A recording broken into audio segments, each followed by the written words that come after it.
Allez, on enchaîne maintenant avec Highlights, avec Romain Duflot, qui va nous expliquer comment il a adapté la technologie des avions de chasse pour améliorer la sécurité des motards, si j'ai bien compris. Romain Duflot, c'est un peu ça, votre projet ? C'est exactement ça, ouais. Bonjour. On est parti du constat assez simple qu'aujourd'hui, le smartphone reste l'ennemi public de la mobilité, hein, que ce soit en moto ou dans les voitures. Si on reprend les chiffres de l'OMS, on a un accident sur deux qui est lié à l'usage du téléphone au volant. Et donc, en fait, j'ai eu la chance de faire le parcours de pilote de chasse. Et donc, on a réussi à adapter la technologie des pilotes de chasse dans les casques de moto. Donc, sur un produit qui est assez révolutionnaire, hein, puisque, comme vous pouvez le voir ici, en fait, le petit affichage va projeter sur votre rétine directement la cartographie Google Maps, Waze, dans votre champ de vision. Voilà. Donc, ça se matérialise par ce boîtier et ce petit afficheur rétinien. C'est Minority Report qui vous a inspiré ? Ouais, il y a beaucoup de films de science-fiction, ouais, qui sont basés sur des affichages de la sorte, qu'on va appeler réalité augmentée finalement. Et ce qui est intéressant, c'est qu'on a réussi à adapter également la technologie sur les pare-brises de voiture. Alors, c'est pas de la science-fiction, parce que c'est une réalité. Ça coûte combien ? C'est une réalité qui a commencé en 2017. Hein. Le premier produit a été commercialisé il y a 3 ans, donc on a vraiment déjà 3 ans de retour d'expérience produit. On a commercialisé plus de 10 000 produits à date. Et donc voilà, c'est quelque chose qui est dans les rues en France, aux États-Unis et au Japon. Et le prix, du coup ? Le prix, pardon, oui, il est à 400 euros. D'accord. Et aujourd'hui, donc, vous allez vous développer. Comment ça va se passer pour vous ? Aujourd'hui, l'idée, ouais, c'est de continuer à pousser sur les marchés français, européens et internationaux. C'est des marchés sur lesquels on est déjà présent. D'évangéliser la technologie aussi dans les voitures, en intégrant ça avec des constructeurs en direct pour aller vers des affichages toujours plus performants sur le pare-brise. Donc aujourd'hui, on est capable, par exemple, d'afficher des informations à 50 mètres de distance de la voiture. Et ça permet, encore une fois, de gagner encore plus en sécurité puisque le regard va se porter au loin et non plus sur un écran qui est en bas dans la voiture et qui est par définition très dangereux. Donc voilà, nous, on fait partie d'entreprises qui cherchent à améliorer la sécurité active. Donc ce petit boîtier, l'Highlight, concrètement, comment il fonctionne ? Il projette l'image sur la rétine ou sur la visière du casque ? Alors en fait, ça fonctionne visière ouverte, puisqu'en fait, on ne projette pas sur la visière du casque, mais sur la rétine en direct. Il faut savoir que si on projette sur la visière du casque en direct, c'est trop proche de l'œil. Donc aujourd'hui, on va faire une projection à l'infini, et donc l'image est perçue à quelques mètres de distance du pilote. Je voudrais revenir sur la sécurité. Est-ce que vous avez déjà des statistiques, des retours sur le nombre d'accidents qui peut être évité justement avec ce type d'équipement ? Alors, à date, on a équipé une part infime du marché, hein. 10 000 produits, c'est pas grand-chose. Donc, c'est un petit peu tôt pour s'avancer sur des statistiques vraiment solides. Par contre, ce qu'on peut dire aujourd'hui, c'est que les affichages tête haute, en fait, c'est la dénomination officielle, hein, sont dans l'automobile depuis plus de 10 ans. Et les études constructeurs vont montrer qu'on va avoir un temps de réaction qui est amélioré d'un facteur 10. Donc, c'est énorme. Vraiment, on va gagner en anticipation. Et donc aujourd'hui, c'est un peu la seule métrique que je peux vous donner et qui doit être comparée à l'usage du téléphone au volant qui peut représenter jusqu'à 5 secondes d'inattention sur la route. Donc voilà, on passe concrètement de 0,5 secondes à 5 secondes, c'est énorme. Quand on est en train de rouler, comment on le contrôle, cet Highlight ? Alors, tout est prévu pour qu'il n'y ait pas besoin de manipuler le téléphone, évidemment.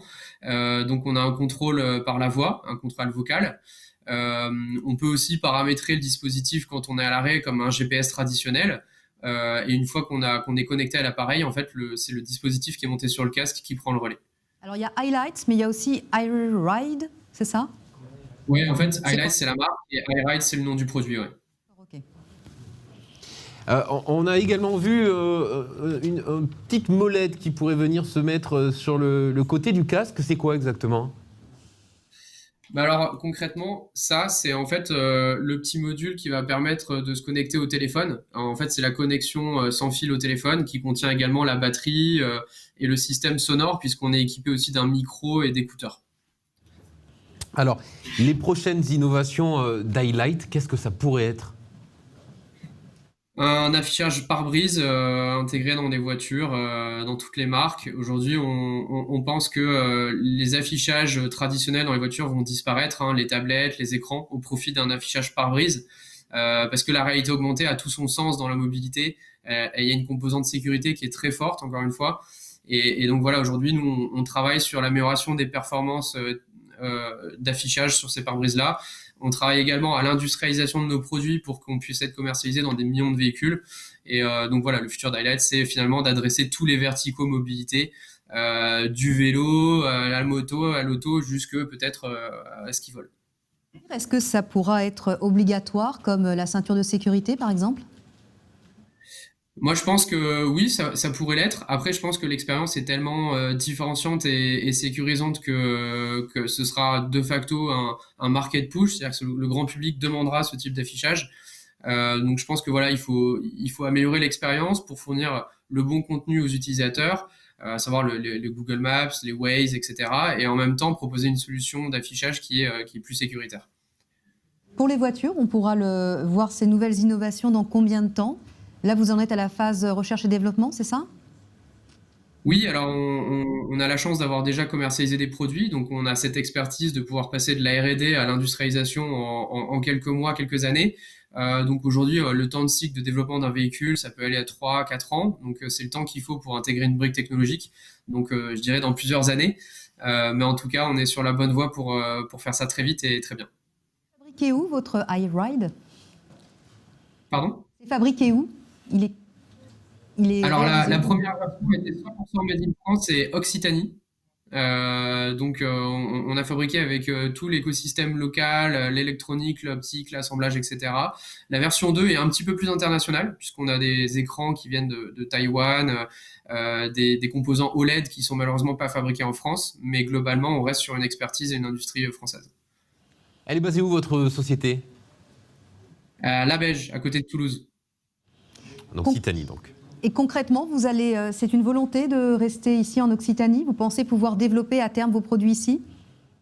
Bah, tout à fait. Je pense on a un super pôle de talents, de compétences. On a une belle industrie aussi qu'on peut valoriser. Et moi, en tout cas, c'est un vrai plaisir de travailler à Toulouse, en Occitanie, parce que voilà, on est bien accompagné par la région.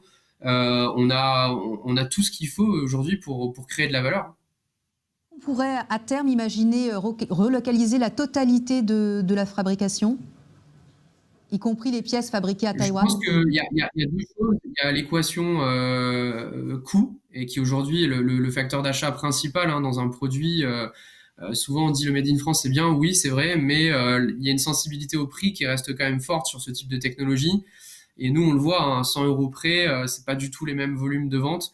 Donc si on a une industrie qui arrive à être compétitive sur ce genre de sujet, oui. Aujourd'hui, malheureusement, on est sur des composants qui sont quand même assez proches du smartphone dans la capacité, etc. Et on est en train de perdre aujourd'hui cette industrie, hein, je pense, en France, au profit de la Chine. D'ailleurs, je pense qu'on l'a perdu il y a bien longtemps, mais du coup, pour répondre honnêtement à votre question, je pense pas, j'en doute, sur ce genre de produit. Après, il y a d'autres sujets sur lesquels on peut se battre. On travaille dans le secteur de la défense, de l'aéronautique. Là, on peut rester sur du 100% Made in France, ouais. À terme, dans combien de temps vos tarifs vont pouvoir baisser? C'est une question de volume? C'est une question de volume, ouais. Il y a une architecture produit qui est plus ou moins résiliente à la sensibilité coût. Mais aujourd'hui, on est déjà l'affichage techno tête haute le plus abordable du marché, hein. On fait pas mieux en termes de pricing. On a commencé à peu près à 600 euros. Aujourd'hui, on est à 400 euros. Ça va être difficile de baisser. Donc, non, je pense pas, si ce n'est des très très gros volumes de fabrication. Concurrents proposent des produits similaires? Et non, il y a eu très peu de personnes qui ont réussi à industrialiser justement ce genre de technologie. Donc, on est sur de l'optique injectée freeform. C'est un savoir-faire qui est très particulier. On intègre par ailleurs le plus petit écran du monde, hein, OLED. On a travaillé en collaboration avec Sony. Donc aujourd'hui, on a la chance d'être leader. On n'a pas beaucoup de concurrence. Donc voilà, on continue. Et qu'est-ce qui fait dans le parcours, dans la construction de votre entreprise que vous avez réussi à atteindre ce résultat-là? Je sais pas, déjà une équipe. C'est grâce à mon équipe qu'on en est là aujourd'hui. On a recruté des docteurs en optique, des gens qui ont l'habitude d'industrialiser aussi des produits pour les constructeurs automobiles. Donc je pense que la force, c'est d'avoir à la fois un cœur technologique, une R&D qui est vraiment bien soutenu par l'écosystème régional, la BPI, les investisseurs français également. Et en second temps, une énorme motivation aussi pour changer ça, parce que le smartphone, c'est une interface révolutionnaire, certes, mais aujourd'hui, elle n'est pas adaptée à la mobilité. Donc, pour plagier un petit peu Steve Jobs, aujourd'hui, on souhaite réinventer le téléphone une nouvelle fois pour la sécurité de tous. Une révolution. On l'espère. Pour votre iRide, est-ce qu'il serait possible d'imaginer avoir une version pour les vélos, les trottinettes, une version plus légère?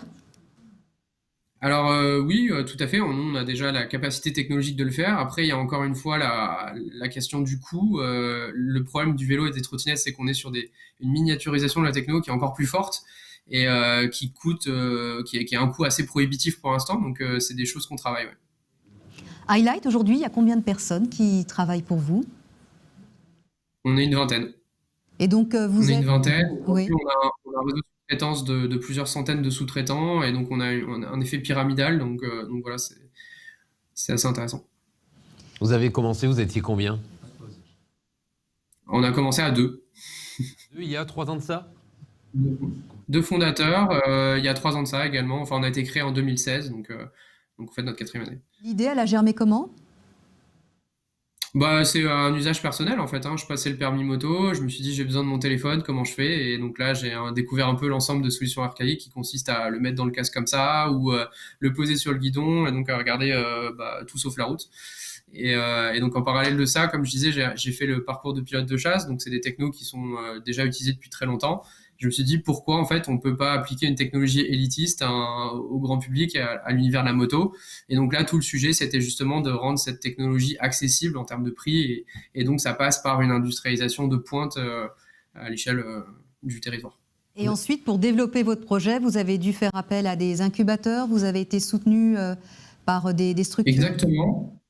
Oui, et en plusieurs phases. Donc, on a eu la phase où on est passé par l'IoT Valley, donc à Toulouse, qui nous a beaucoup aidé dans la mise en réseau et toute cette acculturation avec le monde de la startup. En point numéro 2, en fait, on a été sélectionné par l'accélérateur Techstars.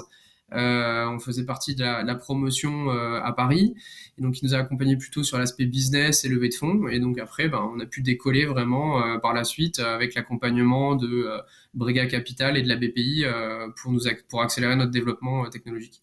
Et justement, pour la technologie, donc vous avez dû comment ça s'est passé? Ça a été assez simple ou c'est bien plus compliqué qu'on peut le soupçonner? Non, c'est très compliqué. Honnêtement, c'est industrialiser un produit aussi technologique.